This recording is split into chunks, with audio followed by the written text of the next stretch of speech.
Welcome to Ripstop on the Record, the podcast for makers, by makers, where we talk about all things MYOG. Brought to you by Ripstop by the Roll. I think it's good, right? Yeah, I think that was a good take. Welcome back to episode 93. We have a new women's roundtable with some new guests. So before that, I have a few quick announcements and I'll make it very quick for you. First, we have glow-in-the-dark Duraflex components coming soon, so be sure to check our website for that. And then second, we have a really big product release coming the second week of April. We've been teasing it on our Instagram, so if you're curious, you can head over there and look for some Easter eggs. But this one's going to be big, and we think the community is going to be pretty stoked on it. So other than that, that's all I'll say. Thanks for tuning in and listening to the Women's Roundtable episode.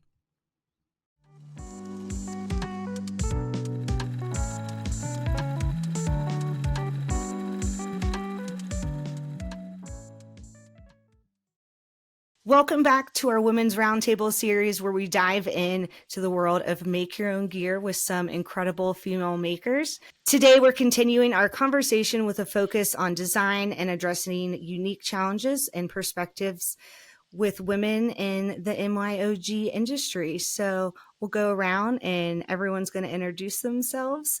We have Amy first. Hello, I'm Amy and I'm the maker behind Motocot. It's an Asian American soft goods company that's based in San Francisco, and I specialize in bags. Sweet. And Julianne?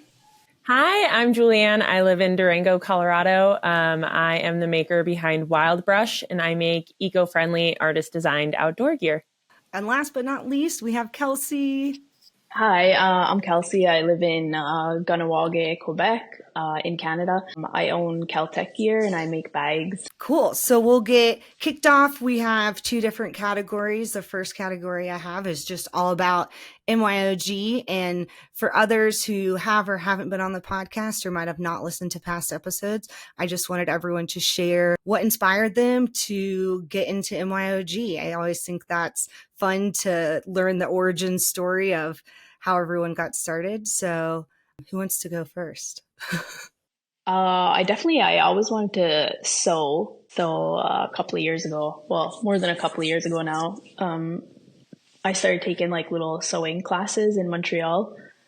And then I wanted to kind of make a career out of it. So I went to school and I did technical clothing design. So like real hardcore outdoor clothing. And then after that, I worked in a clothing company for a while. And then when COVID hit, I started experimenting with bags. And then I just went with bags. So. I love that. I didn't know that you worked with clothing in the past. So that's really interesting. Yeah. I'm sure I'll have a lot of takeaways for us when we get to that section. Awesome. Cool. What about Julianne? I have been sewing since I can remember. My grandma forced me to learn when I was maybe 4 or 5. And then I became the mender of my family. I'm the youngest of 5 kids, and I got all the hand-me-downs, and whenever anyone ripped something, that was my job to fix everything. And I think I've always just done that. If I need something, I just make it myself. So when I got into climbing, when I was in college, I was like, why would I spend $20 on a chalk bag when I can make one?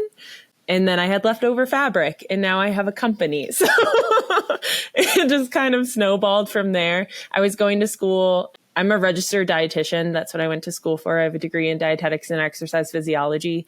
And I was working with female athletes with eating disorders, and I loved it, but it was really emotionally taxing.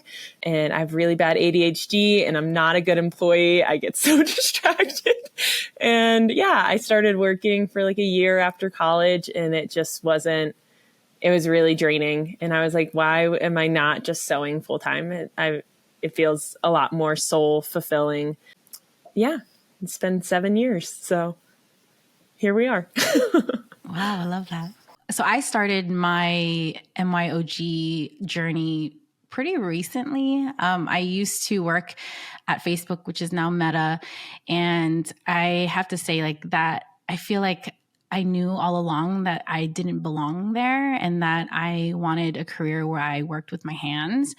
And sewing was part of my life throughout, I mean, even childhood. My mom came from China in the late 1980s, and she sewed and has been sewing all her life. And so the exposure to sewing has always been in my life. And she taught me how to hand sew. So I would sew my own Barbie clothes when I was little. And then I think it wasn't until I think 2018 where I took a workshop class with some of my girlfriends, and they had bought a sewing class for me. And I forgot how much I loved it. And I fell in love with it, started using a machine, bought my own machine, and then I started hemming my own pants because I'm 5 feet. So all my pants require hemming. And that then turned into replicating some of my favorite pieces in my closet because it's so hard to find clothes that I like. And so I wasn't very good at the clothing part, but I fell in love with bag making. And that's what I'm doing now. And I think what continues to inspire me is just seeing the gaps in the bag making world and just trying to fill them. So, yeah. Hello. Hi. Hi. Well, thank you again so much for joining. Yeah, we're really glad to have you. And like I said, we just really got one question in, but I'm just going to have you introduce yourself. You can kind of say where you live, what you do with Articles in Common, and if you also want to share just kind of what got you into the outdoor industry space, that would be great. Yeah, so I live in Los Angeles, and I started Articles in Common back in 2021. And I'm originally, my background is in fashion design. So I've also been backpacking through hiker, backpacker, and I've been doing that for quite some time. And yeah, I was working in the fashion industry, and I was just like, this feels like a total conflict of interest for me. And here I am spending my free time in these amazing, pristine, beautiful places. And yet I go home and I work for companies actively participating in destroying the planet. And I was like, I can't do this. Like, I'm a total hypocrite if I continue doing this. So I was like, okay, I have to do something else. And so I started to develop my own collection, working with different local factories in LA, producing from post-production waste, and just like damaged, what they call damaged fabric. And then I just felt like that still wasn't enough for me, that really wasn't going to make an impact the way that I wanted it to, or to the degree that I wanted it to, given the urgency of like the climate crisis and everything. And so even though I still have like a small collection that we still produce from these damaged materials,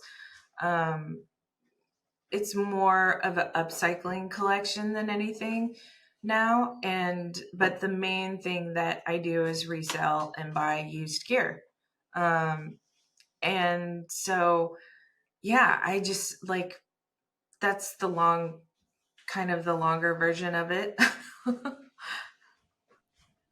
I think that's great. It sounds like you kind of have your hands in like a little bit of every corner of the industry. I also know you're really involved with a lot of other outdoor industry groups as well. So I don't know if you want to share anything about with that. Yeah. So I'm also part of Founded Outdoors. And yeah, that's a really cool group of people that are all starting their own businesses in the outdoor industry. And most of them are outdoor industry based or focused. And yeah, it's been a really helpful, nurturing environment to grow my business in, and just, bounce ideas off of other people and collaborate with other people. And yeah, it's been really great. And just to, I don't know if you want me to elaborate more on that, Yeah. or Yeah. Share what you want. so I've also worked with organizations like Base Camp Outdoor, and did like a gear drive at outdoor retailer, and also started partnering with Touchstone Climbing and Sender One Climbing more recently, and doing gear drives across their gyms. And we are kicking off our Earth for Athletes, or Athletes for Earth campaign with Sender One this Earth Day. And we are inviting, in the process of building out a marketplace for the event, and for with local businesses and local brands and vendors, and with a sustainability focus. We'll have like people that offer repairs there, and there's going to be like food vendor and free boba, and it's going to be awesome. It's going to be fun. So you guys are invited to participate if that's feasible for you. If you'd like to table there, or if your brand just wants to participate in like the raffle, you can do that too. So Man, you must stay really busy. That's all I gotta say.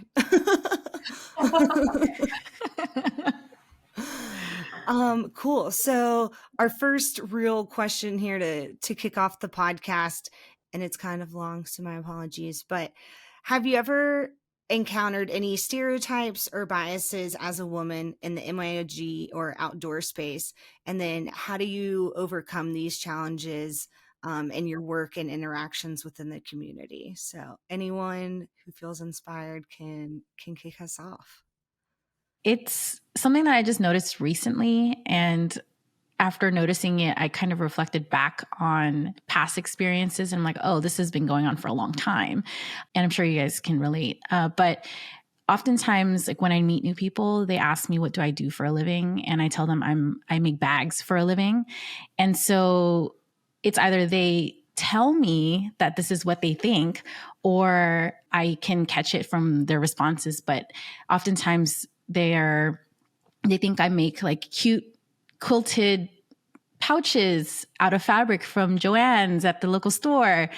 And when I catch that that's, where they're going with their thoughts of what I do for a living, I always pull out my Instagram and I pull out my website. I'm like, no, I make bags. And then sometimes they're like, oh, you make bags. And it's kind of like, wait, just because I'm a woman who sews, then you assume that I'm doing, a specific kind of bag. And like, why can't I make cool, like really hardcore bags that will last for a lifetime, And so I found myself engaging in these kinds of conversations. And this tends to be like the basic common knowledge of society that when women sew, this is what they make. They quilt, or they, and there's nothing wrong with quilting, but, don't assume, right? And so I've found that that's usually what I have to interact with when I communicate what I do for a living. I get that all the time. So I'm like, I know everyone here must experience that to some degree. It's like, oh, you make purses? Can you hem my pants? Those are like the two. Like, no, you can go somewhere else to get your pants hemmed. I'm not a tailor. Yeah, and it's interesting because like through Motorcot, I tried to pull in different types of materials, not just really rugged materials. I like the soft cotton too, and like marrying those fabrics together to produce something that I feel like is meeting the best of both worlds. And like, I think that's how I'm trying to challenge these biases or these stereotypes to show that like, no, anyone, however you identify, can rock my stuff and feel confident in it and feel like it can represent them, you know? And so I found too that a lot of my pink bags are actually bought by men. So, you know, something's working. I think that's just an interesting sentiment for women in general, because it is this dialect of like, well, sewing traditionally is for women. Your grandma did it, their grandmothers did it.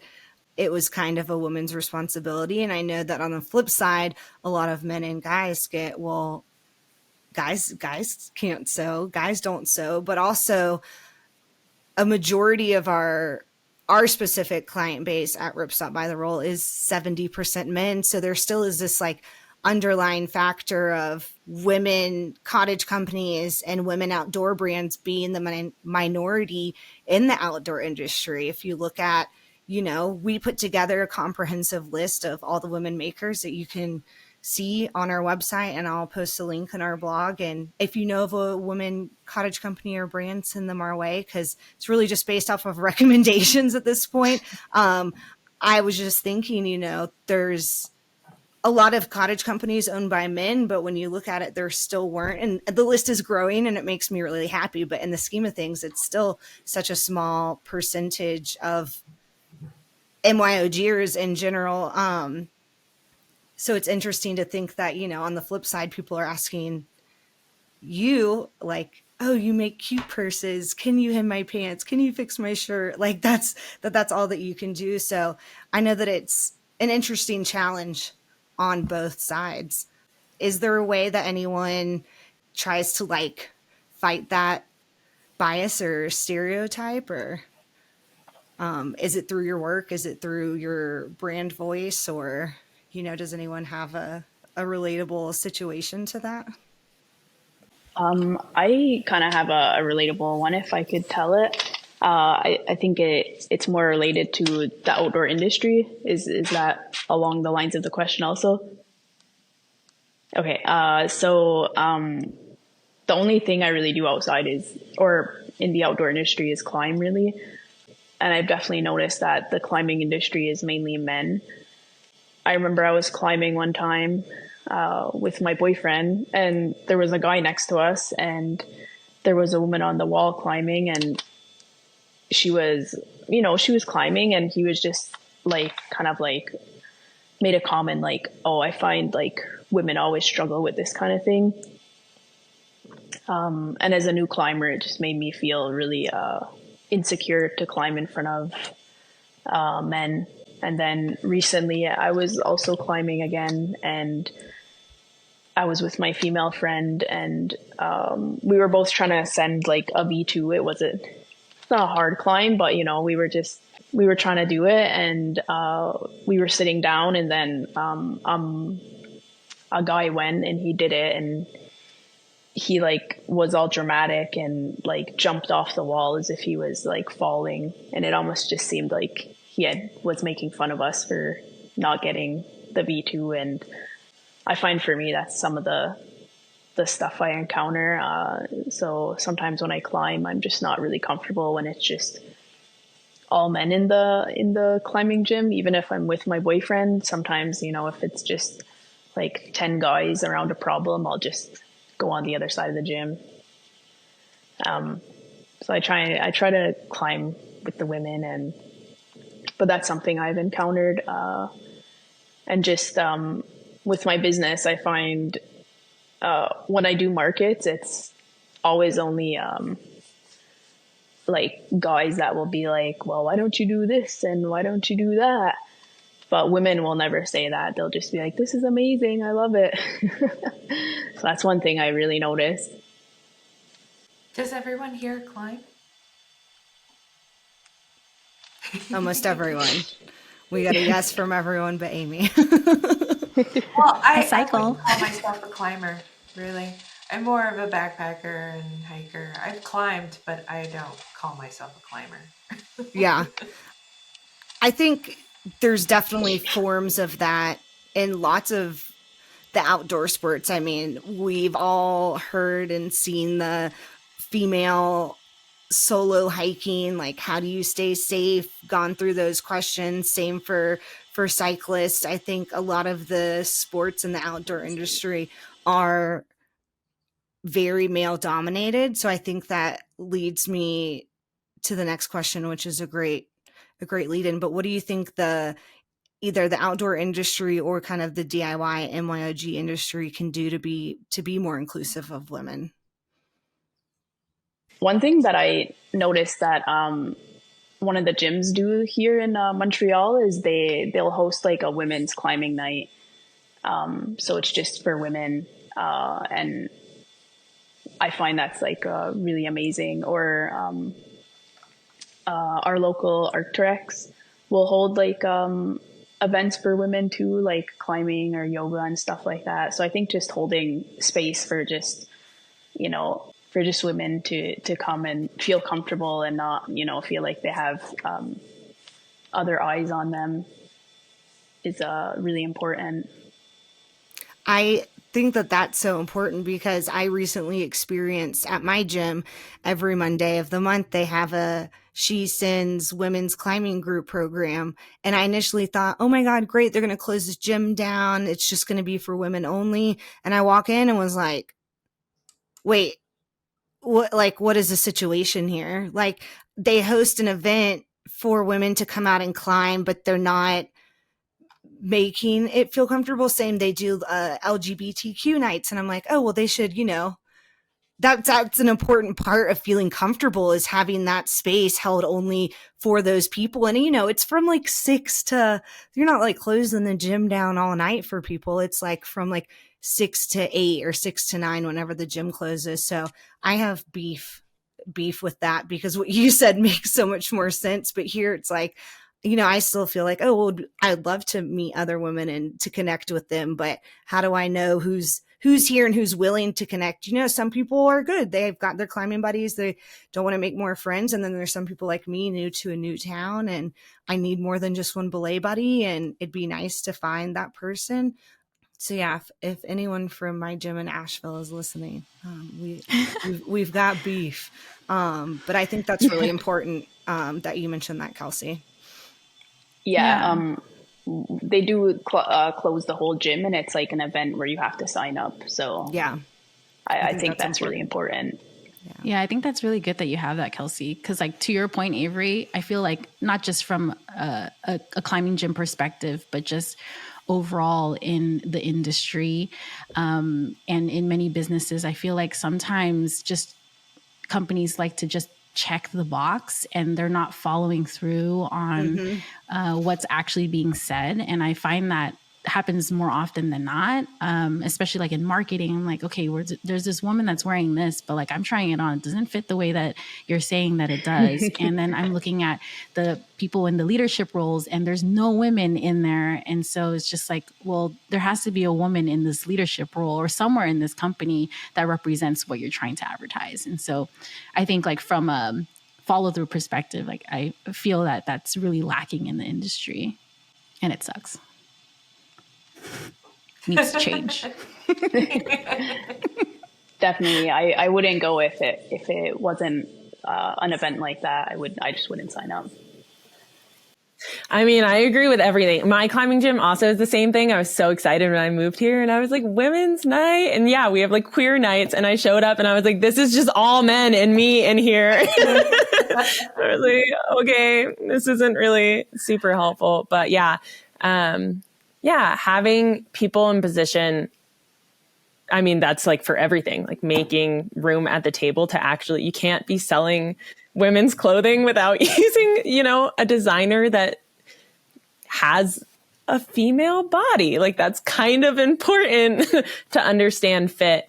And I feel that for like most things, like it's great that more companies are coming out with plus sized gear, but if you don't have someone that understands what it's like to live in a certain body, like a petite body, a tall body, whatever it is, like you're going to make gear that you think makes sense for that body. But if you don't actually know and don't ask people's opinions, like, it's okay to not know things and get advice from people around. Like, I think there's a lot of men's cottage companies and, big names that are trying to make better gear, which is great. But if you don't ask people's advice and like go to the women in your life or the other people in your life and like ask how they want their clothes to fit, what they're looking for, then you're just guessing. And usually it does not hit the mark whatsoever. And you spend like an hour and a half at REI trying to get pants to go over your thighs, no matter what size you size up, and they just don't go over your thighs. Yes. It's never a success. It's never a success. Yeah, I know. And it's just, in a testing phase too, that's really important too, right? So you can have someone who designs it, but then what about folks who are testing the clothes or the gear? And yeah, I think that's like the missing link for sure. Yeah, I tend to get very frustrated in the REI fitting room. Oh my God, I've cried. I mean, You're like sweating, and now crying. I just make my own pants. It's fine, but I've been like quoted so many times saying like Nike does not understand a woman's crotch. Like, because every time I've worn Nike shorts or Nike pants, like it's just it never fits well on me. Like Nike's like whoever's their fit models, they are targeting somebody that is not my body shape at all. That's how I feel about the Patagonia baggies, which is why I'm glad that we have the nylon Tasla now. Cause I'm like, how are they still selling these? Like, I just don't know. They're always like cute patterns, but every time I try them on, I'm like, well, there's something wrong with these. I don't know if it's just me or everyone, but they were obviously made for a man by a man because they fit the guys great. They love them. All the guys are wearing Patagonia baggies, but I don't have one friend that can fit into them and wear them right. So And fit models always change, It's like rare for a company to have like a fit model, the same fit model forever, Mm-hmm. But yeah, like I mean, to just like listening to everybody talk, about what they've said so far, I could see where everybody's coming from in terms of like, frustrations maybe in different areas, in different industries, or in different outdoor arenas like climbing or cycling or hiking or whatever the case. I think there's always going to be like some of that, like it's kind of nuts to think about like how far women have come in general, but yet how much more there is to go in terms of equality for women. But I'm very optimistic about all the things that I've seen and just all the women owned brands that I've discovered and the women that I've met that are creating these brands, and it's really inspiring to me, and I just think it's long overdue for women to be front and center in every single platform in the world, and not just in outdoors, but anywhere.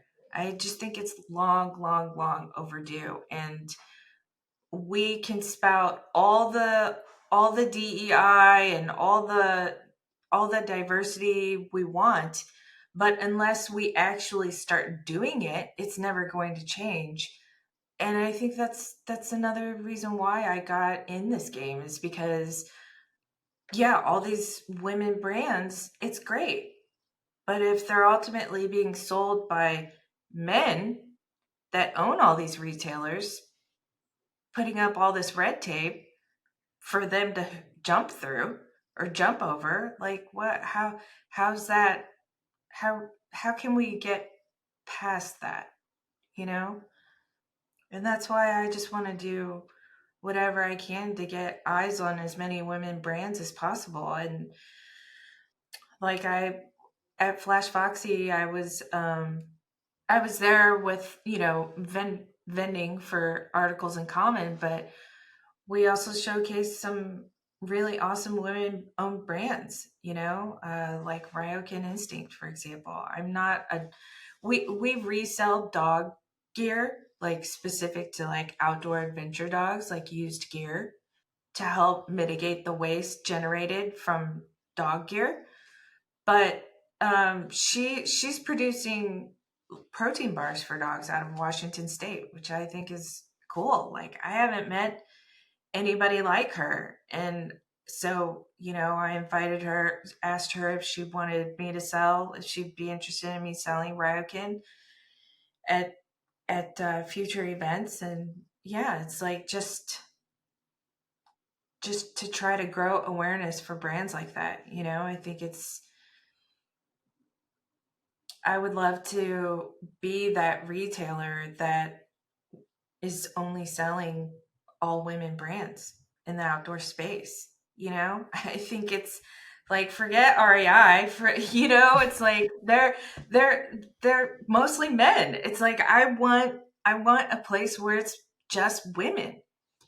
What would you Yeah. say to and people are going to say this. So I was going to say, what would you say to the guy maker who's like, well, there are some people who just don't care that it's made by a woman. They don't think that should be a thing. I don't know if you've come across those people where they're like, well, why does it matter that they're promoting that they're a woman maker, BIPOC maker, whatever? They're just singling themselves out. So what would you say to someone who might be thinking that is either a negative thing for women, or who don't understand the importance of labeling your business a women-owned business or having a platform for only women makers? That's a hard question. Sorry. No, not at all. I think it's a good question, and there's a lot that I can talk about in that, but the first thing that just kind of comes to my mind is like, well, it's not like I'm singling myself out. This is who I am. This is who we are, and this is who America is. It's like that. There is no minority anymore. And like, it's not about singling someone out. It's about unifying, in my mind.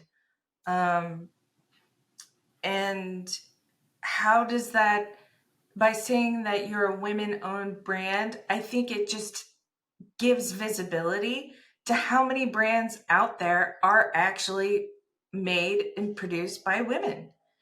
And the fact that this idea or this notion that it's a man's world is no longer valid. And the more visibility we have on that, I think the more apparent that that's still going to become for everyone, for people of all demographics, and not just women, but all types of women, all genders. I don't think that that's eventually that is even going to be a category necessarily down the road. It is right now because we're trying to gain that visibility, but by doing that, eventually that category will just dissolve, and that it'll just be like this all accepting thing. Because it won't be so dominated by men anymore. Does that make sense? Yeah, absolutely. Yeah. I think your answer is great. I think too, in my experience, what I've noticed when I do read comments like that, Avery, I notice that they come from people who don't experience the other side, right? And so I think that's the reality, and that needs to be checked, because I think we're not doing a disservice to women by highlighting women-owned businesses. We're actually promoting them. And it's because we don't occupy these spaces that requires these lists to be made, or these blogs to be made, or these podcasts to be made. And I think that it's actually a little like insensitive to say that it might just be like discrediting or, but I think historically what I've seen is that it comes from people who don't experience it, who are not women, and who, just have never experienced what it's like to do better than a company that is owned by males, but then not get the recognition, And so, yeah. I also just want to add, like, Avery, because I don't think I really answered your question, but if a guy came to me and wanted to sell on Articles in Common, I mean, first of all, like, assuming he's a sustainable brand, and he's actively participating in the narrative of just trying to give women more visibility, then yeah,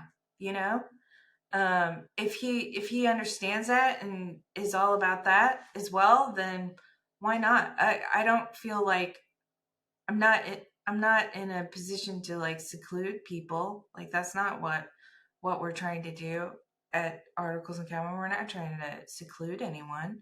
We're not trying to create our own bubble per se, yeah.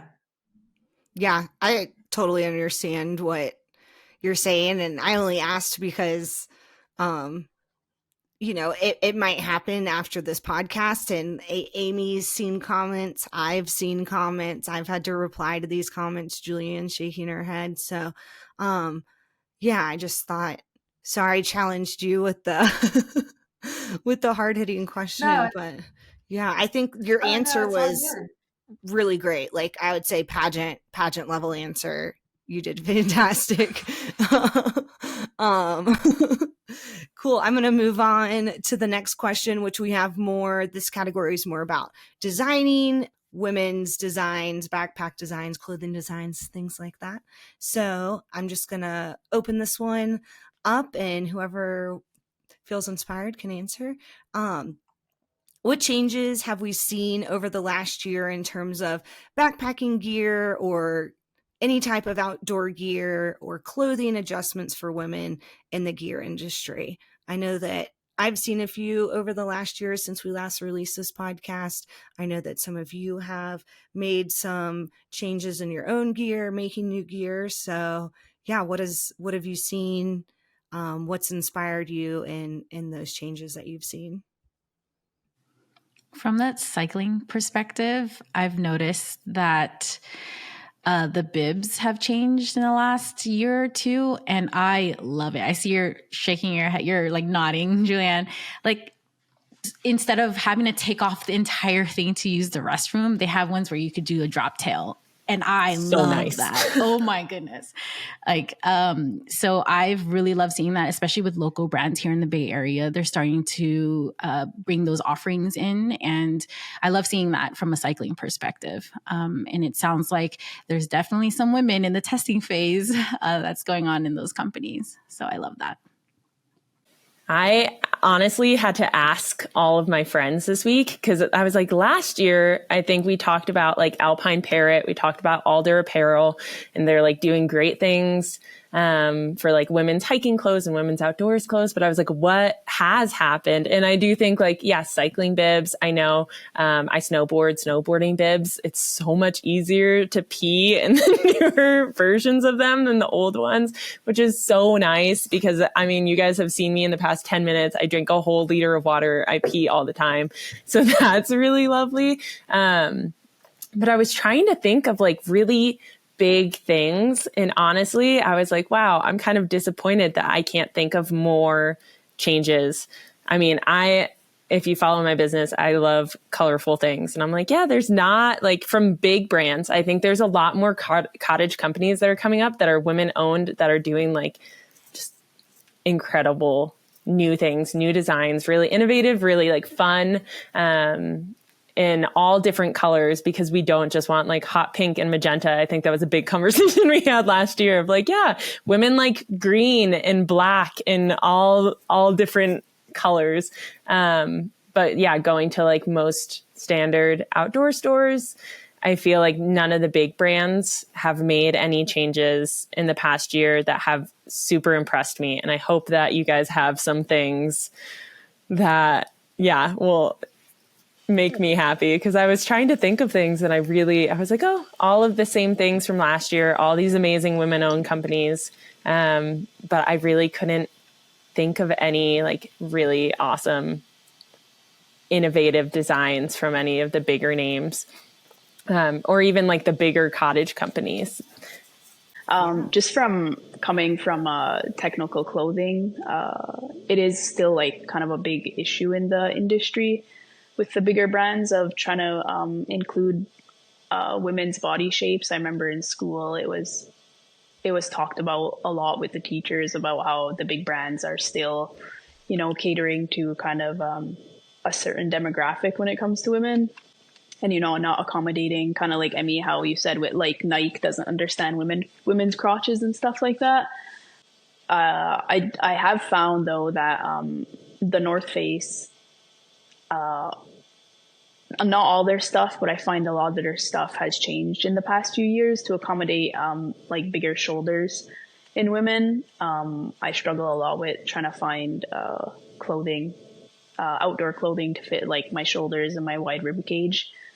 So I find they have changed a little bit, but some of the other brands, no, still can't fit it. I was also going to say that the ones that might fit right or might feel good or have, quality fabrics are the ones that it's like $128 for joggers. Yeah. And you're like, oh man, it's like this brand fits me well every time. You can order the same size, get the same quality and same fit. But which is why I'm glad REI has their, brand line, and they produce some decent things and come out with different designs throughout the year. But it's still frustrating to feel like you're looking for a needle in a haystack every time you're going to shop for gear or shop for clothes. I was trying to even think, what I've seen or what I might be applicable over the past year. And the first thing that comes to mind, and it's not, for women specifically, but just the Gregory plus size packs that might have been around the last time we recorded. It might have, I can't remember if it was or if it has come out since then. Julianne might know, but they had just released them maybe like a month or two prior, because that was actually what came to mind. And I was like, I think we talked about that in like She Fly, which is now Narnia or something. They changed their name. We talked about those a lot. Those packs are rad.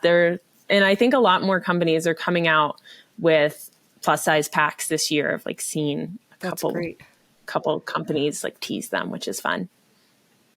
I also have some brain farts. Someone might have to help me think of what I'm thinking about. But there's a company, it might be REI, that has come out with gender neutral clothing. I saw a commercial or an ad. Has anyone seen this? It was a big brand, and it was like shorts. It was showing like a guy in the shorts and then a girl in the shorts. And then like, oh man, someone at home is yelling at me through the speaker. Where did I see this? That sounds familiar. I remember seeing a bathing suit brand with like shorts, like gender neutral shorts, but I can't remember who it was. Might have been like an Instagram ad as you're flipping through the stories. Yeah, it was definitely a video. I like have very specific memory, but if I can think of it, I'll link it in the thing. I'm sorry, I can't think of it right now, but that's another development that I've seen. Wouldn't say it was like necessarily. It wouldn't be everyone's style. Like it's still very much looks like it's made by a man and just worn by a woman. So I'm not sure. I obviously can't remember the name. I haven't tested it out, but I'll think of it at 3:00 at night. So this kind of leads me to the next question, just in terms about like gear that does fit or works well, it being expensive. So how can designers make outdoor gear more accessible to women of all socioeconomic backgrounds? And are there specific design principles or strategies that can help lower barriers to entry? I know that's one thing that's talked about in a lot of different areas, the outdoors, and it being accessible to people because gear is so expensive, whether it's climbing gear or hiking gear or cycling gear. You need a $700 bike or whatever. So how can designers make that more accessible to all socioeconomic backgrounds? And then are there any design principles that may help lower those barriers to entry? From a cycling perspective, it is so hard to find a bike that fits someone who is 5 foot tall. And I think, we had to actually drive all the way to Portland to get my bike because there were no bikes in the Bay Area that fit us or fit me. And so I think from a design perspective, even having things that, it's either the only options I have are buying a kid's bike or being really uncomfortable with a extra small frame. And so just being more inclusive on like sizing when it comes to women, because women do come in all different sizes and shapes. And so from a cycling perspective, I would love to see that. And then from a just like overall outdoor gear perspective, making sure that gear is accessible to anyone in any socioeconomic background. I think having like consistency too is really important, because what I've found is companies tend to just hit the mark and they come out with one thing that fits women, and then that's kind of where they draw the line and they don't continue to iterate. And I think that making sure that companies or holding companies accountable to be consistent would be a good start. To make sure that things are more accessible to people, and making them more affordable. I don't know, that's a tough one. It tends to be that things that fit well tend to be more expensive. So it sounds like you, with your experience in gear, kind of like upcycling gear, and also having gear drives. What is your experience with that? Because I would imagine that those are both immensely helpful for people getting into the outdoors, whether it be climbing or hiking or backpacking or whatever, that those gear drives are really helpful for others. Is there anything else you want to add to that? Or is there a way that other local communities could start that for their area or their climbing gym or whatever to help contribute to that sentiment of having donated gear and getting it in the right hands? Resale is such a big thing right now, and it's just going to get bigger in the outdoor industry. And that's part of what's great about secondhand is that it's able to make it opens it up to everyone, that couldn't afford to, invest in all the gear it takes to get started in any of these activities. And so, and we try to make it even more accessible for people.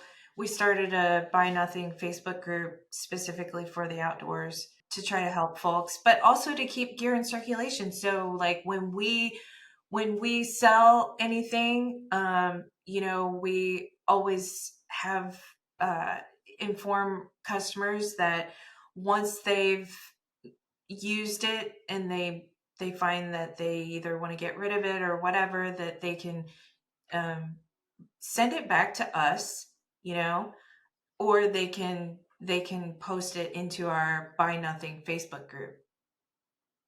And that's just to keep things in circulation for as long as possible, but also to make sure that it doesn't wind up in the trash, because that's the whole reason for our existence, is to keep things from out of the landfill. So, but in terms of your question specifically to help designers to make gear more affordable, it's difficult, because it's difficult in general for companies to really lean up their margins, because it all comes back down to your cost of goods, your materials, the cost to make what you're making, the the material that in which you're making it from. And so sourcing, a lot of brands will source that from whatever country is producing it at the cheapest cost. And we're paying the price for that now. Yep. So it's hard. You kind of have to shift your mindset as a consumer. Like, you get what you pay for, you know? You can't go super cheap anymore because, and now with all, like, as more and more regulations come out in terms of, like, you know, like PFAS, for example, there's a lot of regulations that are going to come out after the fact that we've put a ban on PFAS, and brands can no longer produce anything from textiles containing those chemicals. So that's going to drive up cost, you know? So it's a ripple effect, and you factor in inflation right now, and it's hard. It's tough. And not just from the consumer wanting to purchase, but the brand trying to make it and trying to keep their margins. Like, how are you going to expect to make a profit, you know? And when all these more and more regulations come out in California alone, like, producers, anybody producing apparel, anybody making apparel and selling it, they are going to be required to have recycling in place, a recycling process in place, which will ultimately help companies like Articles in Common, because we can then become that recycler for them, instead of them having to develop that process themselves in-house. They can outsource that to different people. So it's definitely, I think we've been conditioned to buy now, you know, like the back in, before fast fashion, everything was made to super high quality. Everything was like handmade, you know, and it was it became a status. Luxury fashion became a status because of the handmaking involved, because of the craftsmanship, right? Because of the rare materials, because of the quality of the material. That's why it became a status thing. But in order to make it accessible to everybody, you know, the quality of the product had to come down, right? And fast fashion was born. And so how do you make it more affordable? I think secondhand is really the only way, because if you want to produce high quality goods from high quality materials, you cannot, it's just not feasible for you to sell that, you know, and at a loss. You would have to sell it at a loss.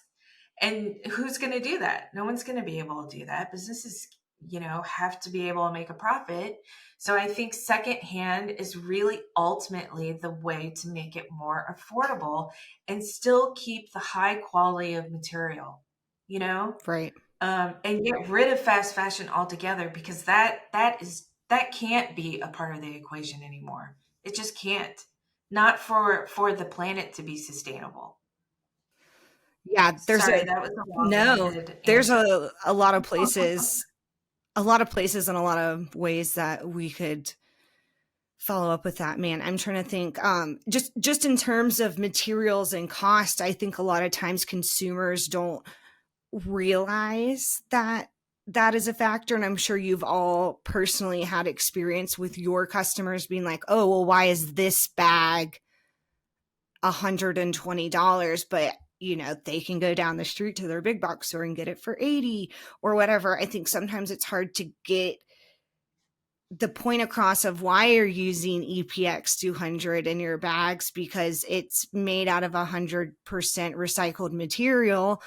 And it does have a higher cost because there are things that go along with that, having to recycle these things and respun it into fibers is going to cost more money than just throwing it in the landfill. But does anyone feel like their customers will pay the extra charge for an eco fabric without blinking? Or do you think there's still kind of a barrier to getting the point across that you're going to pay a little bit higher price for recycled fabric, or the customer base is kind of like they would rather still have it cheaper? Does anyone relate to that? Julianne? I think this ties in. I always have to remind myself that like I'm not my customer. Like I sew for a living. I make a lot less money than the people that buy from me. And it's a really weird dynamic to be living like paycheck to paycheck. Well, I work for myself. It's wonderful. I love it. Would never give it up. But it's a weird barrier of realizing that like I personally can't afford a lot of the things that I make. I get them because I make them and I do my labor for free. But I mean, even like I'm wearing earrings right now that I bought from an artist, my friend Leanne, and I saved up for a year to be able to purchase her like handmade silversmithed earrings. And a lot of things that like my morals, like there's things that I want, and I'm like, I don't want to be supporting unethical labor. I don't want to be contributing to environmental disaster and waste and bad business practices. And it's this like constant dichotomy of not having enough money sometimes to want, like, I really want to get into whitewater sports and I can't afford to do that. I waited 4 years to get into mountain biking until I could find a secondhand bike that I could afford. I mountain bike in my hiking shoes because I like those certain things. Most of my gear I've bought secondhand. And it's this weird back and forth of creating the type of gear that I want to be able to afford and that I want out in the world, and then also not being able to afford it myself. Like I'm not out there with a $4,000 tent. I got my tent at the Outdoor Gear Exchange in Durango. But I feel like my customers are really great in that regard, is that they like have the same ethics and morals. They care about me getting paid a fair wage. Like I've had customers tell me that I'm pricing things too low because I want it to be as affordable as possible. So I'm willing to pay myself less and have to work more so that more people can afford well-made, sustainably made, fun bags, because I think we all deserve outdoor gear that we really love. And it's that weird thing of like pricing it so that I can pay my bills and feed my dog, but also like the materials are not cheap. And I was inspired by Mallory, who runs Ewer in Missoula, Montana. She, a few years ago, did like a breakdown of like, this is how much this t-shirt, this plain t-shirt costs to make. And I did that for some of my bags. And I was like, I'm sorry that this backpack costs $350. I know that I can't afford that. I mean, a lot of cottage core backpacking, that's like a normal price. I saw a Hyperlight backpack the other day for like $500. But for like someone that can't always afford groceries, I'm like, I can't, that's half my rent. I can't pay $500 on a backpack. Like I have to pay my bills. But I broke down like, okay, this backpack costs this much money to make. This is all the materials. This is like the shipping for the materials. My artists get 15% of each sale because they also have to pay their bills, and they're also people and they work really hard and they're skilled and they deserve to be paid an ethical wage. And I also deserve to be paid an ethical wage. And then this is all of these things. And people were like, wow, you are not charging enough. Like I was charging $300 for a backpack. And most people were like, you need to be charging $350, $400. Like this is not enough money. And people, I think, even if they can't afford it, they're like, that is what it's worth. Like I'm willing to save up and not devalue what you're doing. And I mean, obviously there's the second hand of like other people are like, this, I can buy a chalk bag for $10. Why would I ever spend $35? Or like, why would I ever spend that much on something? And a lot of times people just don't understand. Like you tell them to go sew like a pillowcase and they're like, okay, I get it. They're like, I'll never question your prices again. So I think I think it is a weird back and forth. Like it's definitely a complex issue.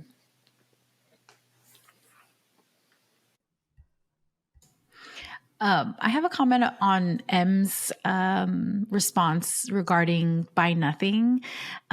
We have an amazing Buy Nothing group here in the Bay Area, and after you said it, it sparked something in me. Like, I actually use Buy Nothing very often. A lot of the things in my studio are actually recycled and received from community members in the Buy Nothing group. And I think maybe something that I could do locally is just when I've outgrown gear, or if, I can put that back into this community, but also plug, because oftentimes the people in these communities are folks who can't afford certain things. And so I think pushing those Facebook groups and pushing people towards those Facebook groups is something that I can do to further, making sure that people who can't afford it have access to goods that maybe I once was able to afford. Not anymore, because, I also live paycheck to paycheck, Joanne. But to add to that, I also I think sometimes, and I speak for myself when I say this, but I just am guessing that if I feel this way, then other people probably feel this way too, is that when you're a small brand, you have a tendency to think smaller than we should, because we think, well, we're not an REI, we're not a North Face, we're not this, you know what I mean? And so, and it's not because we don't want to be necessarily. It's not like the ambition isn't there, or that maybe it's not like your goals may be to be like a North Face or whoever, a bigger brand, is what I'm saying. But, and yeah, there are obstacles when, they have volume in their favor, is what I'm trying to get at. They have volume in their favor when it comes to pricing of materials and resources at their disposal.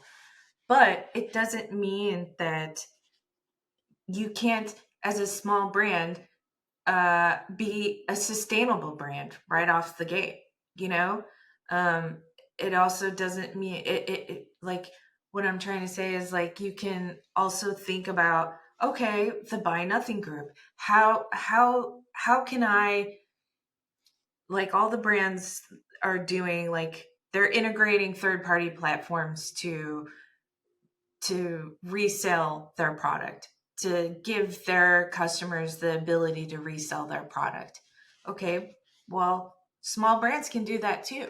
You can do that as a small independent artist, creator. You can start incorporating that practice into your business now. You don't have to wait till you're producing X amount or X amount of product or X amount of revenue or whatever the case. Like, you can find a way to do that now, to be sustainable now, to build your community now, to make the outdoors more accessible now. That, I think we're small business, yes, but we're big business minded.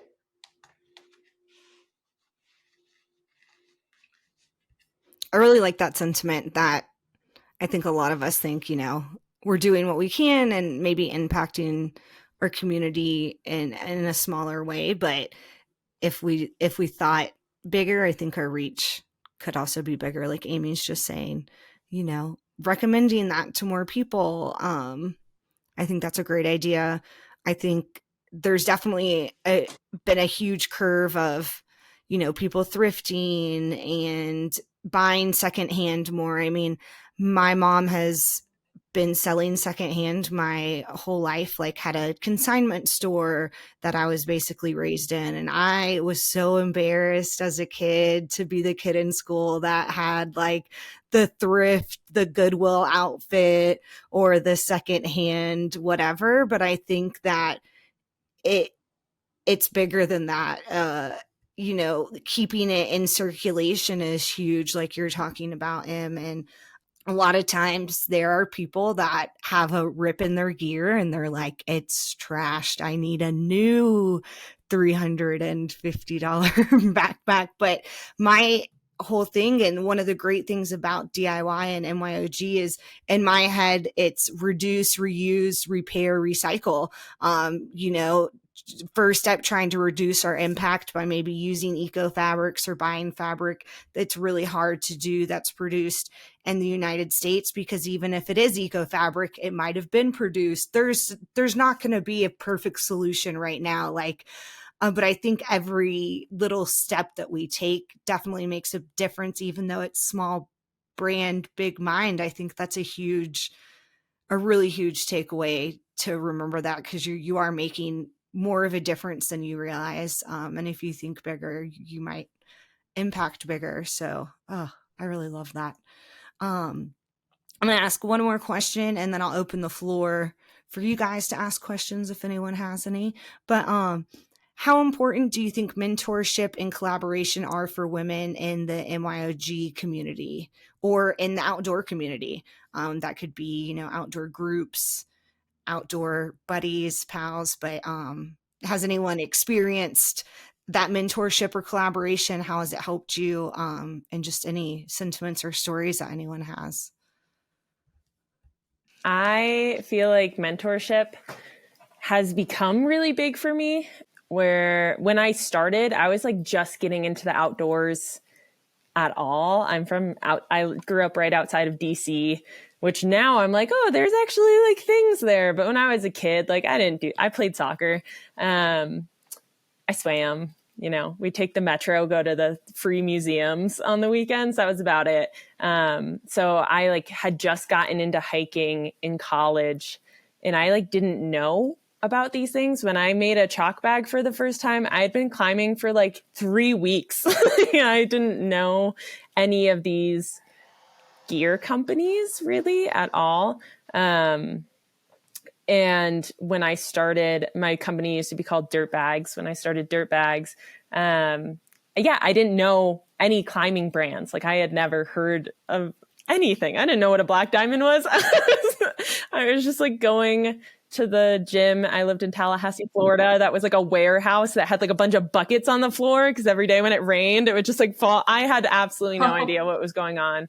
And I started my company and I didn't know like where to source fabrics from, or like I didn't know. Now I work with all these outdoor artists who are like big names, but at the time I didn't know who they were. I had never heard of like Latasha Dunson or like Rachel Pohl. Like, I didn't know them. I didn't know any like practices. I really didn't know about like industrial sewing. And after a couple of years in business, I was just like realizing kind of my shortcomings in that I like didn't know anything about taxes or how to like get wholesale discounts or how different like materials get made. And I reached out to actually Mallory at Ewer, and she offered to like sit down with me. We had a Zoom call for like 2 or 3 hours, and she just answered all of my questions and gave me like books to read. And I felt like a lot of the times I was way too embarrassed to ask questions, because I had, especially at the beginning, I still get it now. I feel like I'm probably getting it a little bit more now that I'm coming out with Through Hiking backpacks, because Through Hiking men have a lot of opinions. But I get a lot of questions about my materials and the fact that I'm like, they're kind of feminine and I'm just sewing like girly things. And I was too embarrassed to ask, like, how do I pick out the proper needle size for my new machine? Because I couldn't find that online. And if I ask a question, then people are going to doubt my abilities, even though I'm 27 and I've been sewing for like 23 years. Like, it sometimes feels really intimidating to admit that you don't know everything, but that's like such a human thing. Like, we all need help. And having a mentor, like having Mallory and then like Anastasia over at Kula Cloth, and so many women now, I feel like at different events, I've been able to ask how they do things and how they wholesale and how they price things and how they source things and how do they like upgrade their business and scale up and pay their bills. Like I started my company off of my waitress salary when I was a senior in college. I had like a tip jar to buy fabric with. So I think it's been really instrumental in just like making me feel more comfortable about being vulnerable and reaching out and realizing that we're all humans and we have so much to learn from each other. And same with in outdoor sports. Like I have learned so much from women around me that have been grateful enough to teach me things without being condescending, without making me feel horrible for not knowing how to do things when I got into climbing or when I got into backpacking or mountain biking. Like sometimes it's a lot to be a newcomer in that space as a adult and be like, okay, like, yeah, how do I pick out? Right now I'm trying to buy a new mountain bike. And I'm like, what do I look for? What do any of these things mean? And it's really nice to have women that are like, girl, I got you. Here's everything you need to know. Like there's no judgment. It makes you feel so like loved and supported and just stoked to keep on doing these things that we all love to do. I know that I can relate to that in a way, just for me in my position and what I do here at Ripstop. I feel like the MYOG community only gets better when people collaborate. I've seen collaborations happen and something really cool generally comes out of that. I think, one thing I think about in terms of collaboration is like pattern testing, that people aren't gatekeeping things sometimes. You can get free patterns because people want people to learn how to make gear or duffel bags or whatever it is. But I think collaboration in form of pattern testing is great because it's like someone doesn't, they want the community's feedback. They want what they're putting out to be good. And it wouldn't be fine tuned in where it is if they didn't open themselves up to receiving that feedback and having collaboration with other people. And I know sometimes people either want to keep it to themselves and keep it close to home because they're either worried or they think it's good. But I feel like only really beautiful things come out of collaborations. And that's one thing that I like to see is other MYOGers or DIYers collaborating with each other, whether it's asking a question, how to source fabric, or asking like, how do I do an embedded zipper? I think that people are generally pretty open, and it's pretty amazing to see people like you ladies become internet friends with each other, because it's like we all have this one thread in common, quite literally. And it's just really cool to work with other artists and work with other brands and see that and see really creative people come together. I think even circling back all the way to the beginning of climbing groups, like I think it's important to be around others where you can feel not judged and empowered. And I'm the extroverted introvert that I externally also process things. So when I'm talking, I'm like, oh my God, I had an idea. But if I sit here by myself all day working at home, I'm like, oh, my brain hasn't been thinking about anything. I need other people personally to kind of like kick off ideas or thoughts or ways to make things better. And I think sometimes that only happens when you have collaboration and people challenging you, but also having people support you as well. So I think the more that we can do that in the outdoor community for women and in the gear community, hopefully like it'll only get better, like if we keep telling them your pants don't fit our crotch, that they could maybe get better, or collaborating with like Julianne and Kelsey and Em. You also have like this fashion background, like coming together and collaborating and like, breaking down that barrier, I think would be really awesome. But it's also just great to get together like this and for all of us to collaborate and talk about things so we can hopefully, make it better for the next year, and also just celebrate women in general for March and Women's Month. So yeah, I kind of want to open up the floor to other questions to see if anyone has any questions for each other. No pressure as always, but sometimes it's fun to take this time and to collaborate even further with each other. Does anyone have a hot question for another?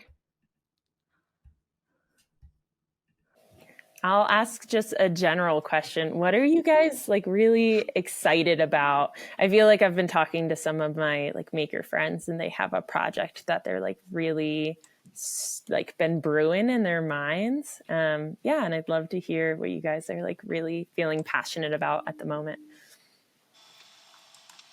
I'm working on a new pattern, so I've been sitting on it for a while, and I finally started drawing it out, and I'm really excited to make a prototype and wear it. Oh, you said and wear it. Is that? Well, no, it's not clothing. It's a bag. Yeah.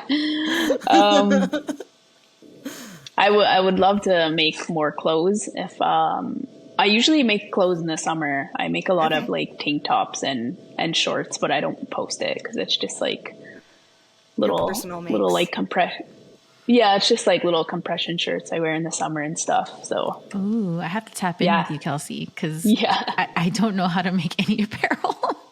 Yeah, it's any questions you have, I'll answer. I went to school for it, so yeah, I love that. I have a bit of knowledge. Are there any patterns off the top of your head that you can recommend for clothing that have worked really well for you, or that you've repeated? Maybe you've made more than once of that item. I for like my clothing, like all the clothing I've made, I hand drafted everything, so I didn't buy anything. Well, you just went to school for it. I love that. That's awesome. Yeah, I went to school for it, so it's all like I just like modify all the patterns that I drafted for myself. Wow. But anybody who wants to get into your patterns, maybe before I got into bags, I had made a pair of bike shorts that I really liked, and I was planning on selling those, but I didn't feel like sizing them, so I just I went with bags instead. That's fair. Yeah. Em, what are you working on? Do you have any exciting projects in the works? Yeah, so we're gearing up for the Earth Day event with Sender One, LAX. Yeah, so I'm like full speed ahead on that now that Flash Foxy is over. Yeah, that, and we are growing our Remade collection. So Remade initially started out as just a small collection that I designed and produced in LA.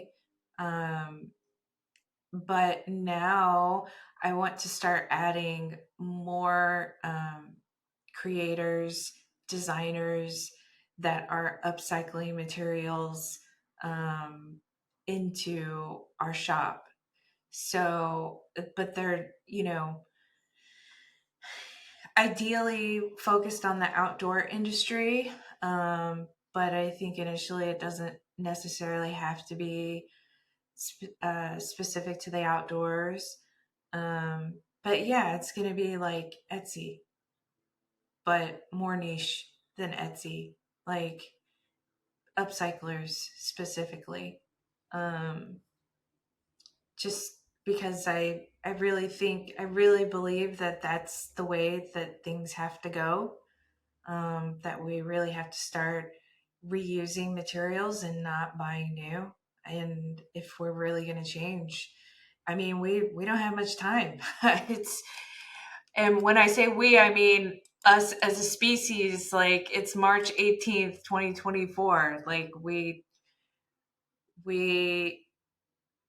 don't have a lot of time, just a couple years to turn this around. Less than that. I mean, in order for us to reach net zero as a whole, like, we literally have to turn the ship around in the next year. Like, it's got to make a hard right turn in order for us to make the impact that we desperately have to make. Like, desperately. Because, I mean, we all see it. I mean, I live in California. LA River doesn't even really exist. It's like dry. And this year it was like the Mississippi. And I'm originally from Chicago, so I know what the Mississippi looks like. And it was unreal. And people think, oh, well, it just stormed. And it's like, yeah, but this is not normal. This is not normal weather we're having. And the summers are just going to continue to get hotter. And, you know, I don't want a world where everything is made out of a lab. I don't want a world where everything is genetically made. Our food is going to be genetically made. I don't want that. You know, like I want nature. I want real things. And I love the outdoors for that reason. You know, and I want to believe that that's why we all love it. And that's why it inspires us. And I just, you know, it's all connected. It's all connected to the tiniest things that we do in our daily lives. It's all connected, and it all makes a difference, and it all can make a bigger impact if we just take the time to think about them, you know? And some people, I don't know, I think for some people it's just easier to believe that one person can't make a difference, but collectively we can, and we do, and we will. And so, you know, it's time for all of us to take accountability for our own planet. I think that's where, you know, you said earlier, and it's kind of rung true through this whole thing now, but small business, big mind, I think is really the quote of this episode and moving forward, because, you know, like we all mentioned earlier, you're a one person business and you don't think that you can make big changes, or, you know, you're just one person and you don't think your difference makes a difference. You don't think that you know, using paper instead of plastic, or reusable bags, or buying eco fabric, or repairing the gear that you have, or donating it to an organization that can upcycle it for you, or recycle it, or recirculate it for you even.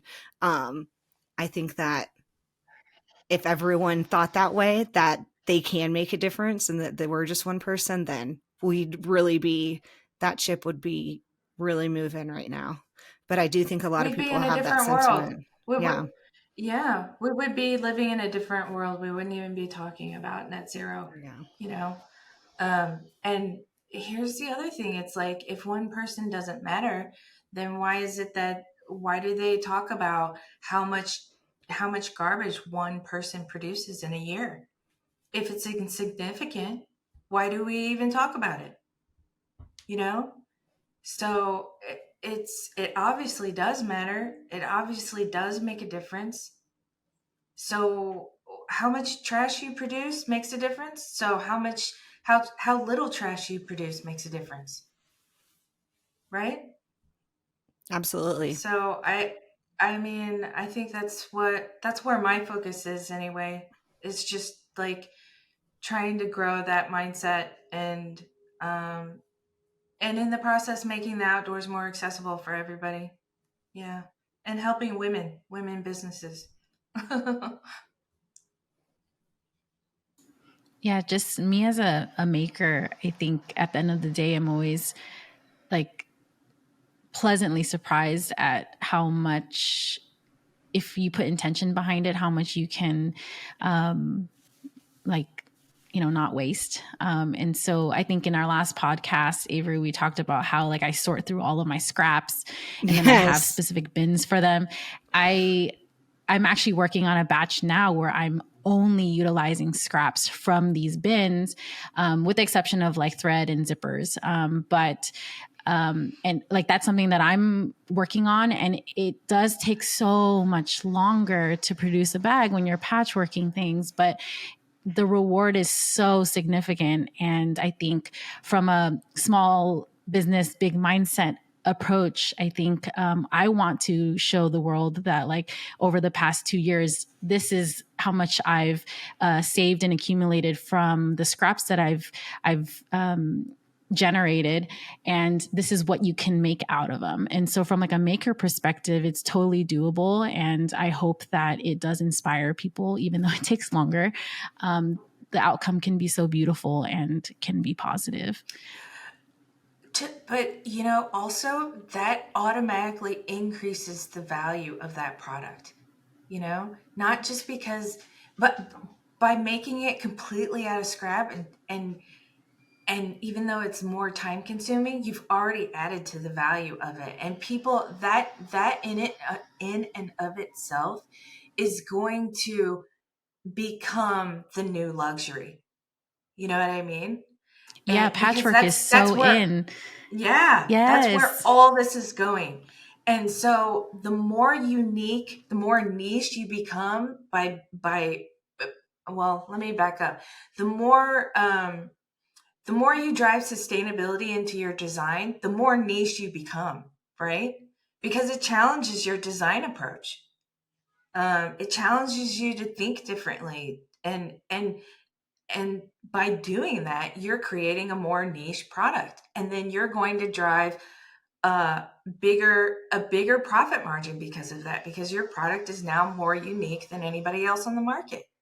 So, and that's going to drive demand. So when I go to like these marketplaces, like Flash Foxy or wherever, these different festivals and vend there, like I see that. Like I see like the more niche you are, the more special it is, the more people want that, and the more they'll pay for it, you know? Um, and so, yeah, I think that's part of why we want people like that uh, on our remade shop, because we want people to be able to see all these people that are designing these types of products, in one place, that they can easily find all these people in one place. And it's just like, I don't know. I think that's awesome. I think that's really awesome that you took the time to do that, and to challenge yourself. And I'd love to see it. I think it's cool. I haven't even seen it, and I want it. Yeah.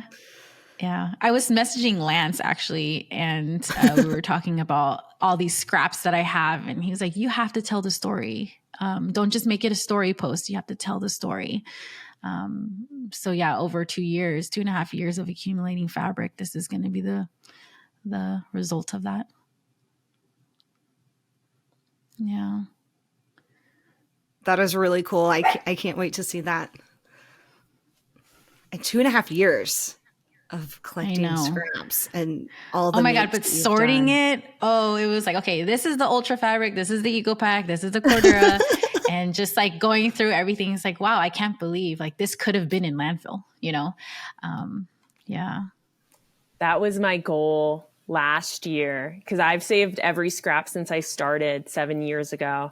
Oh, and my goodness. I was doing scrap updates pretty regularly at the beginning. And then I had like a really like personal 2 years of my life that my life just kind of like went up in flames. And then I've been slowly restabilizing myself. But I moved in August, and I was like, wow, I have these like giant bins of scraps because I haven't made time in a year to go through them.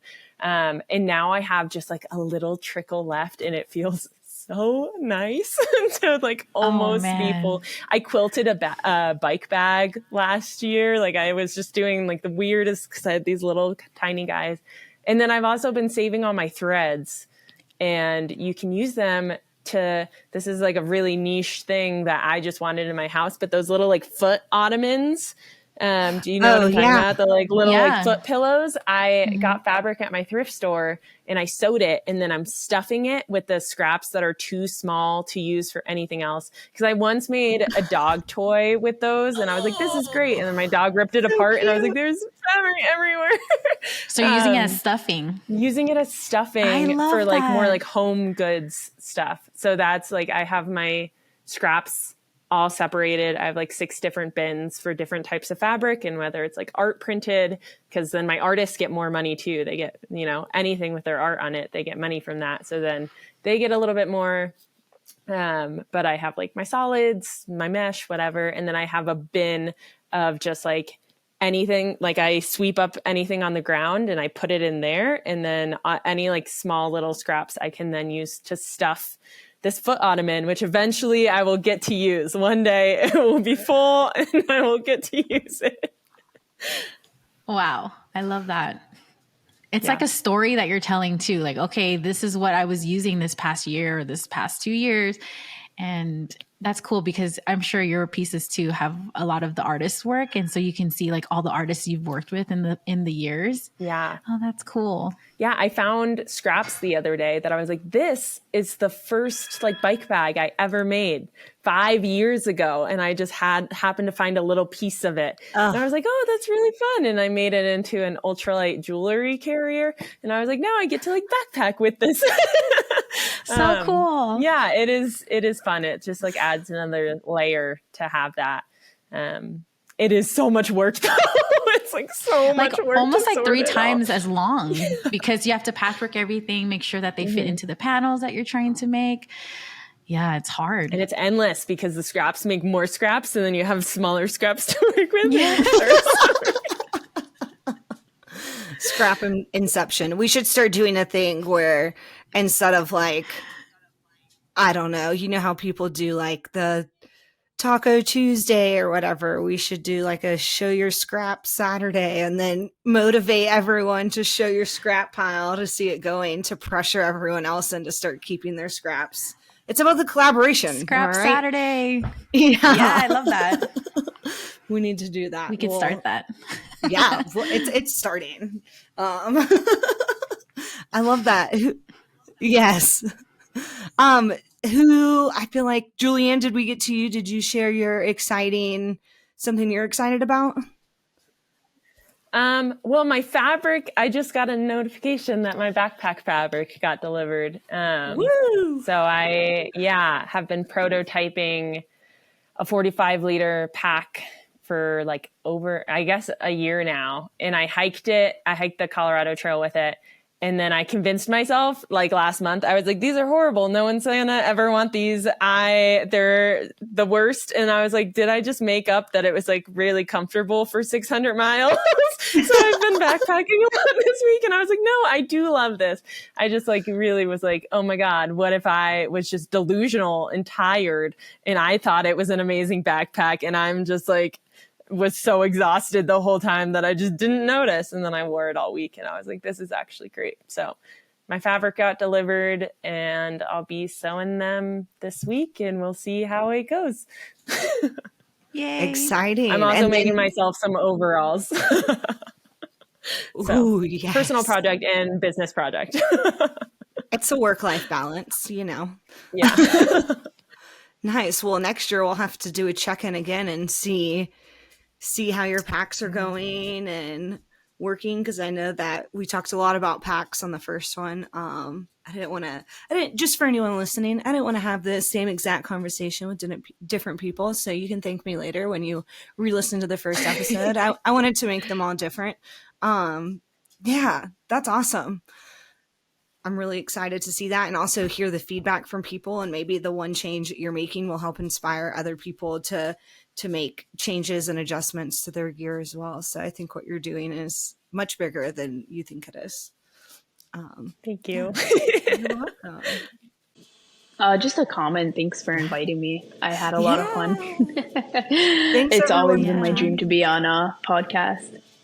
Yes, I love that. Well, we got to keep it going, keep the energy up, and just keep collaborating with each other. I know that we're running tight on time, so I just want to say thank you, everyone, for joining. And, you know, as we wrap up this discussion, it's clear that what you bring and what other women bring is invaluable perspectives and expertise to the MYOG and to the outdoor industry. So thank you for joining. And until next time.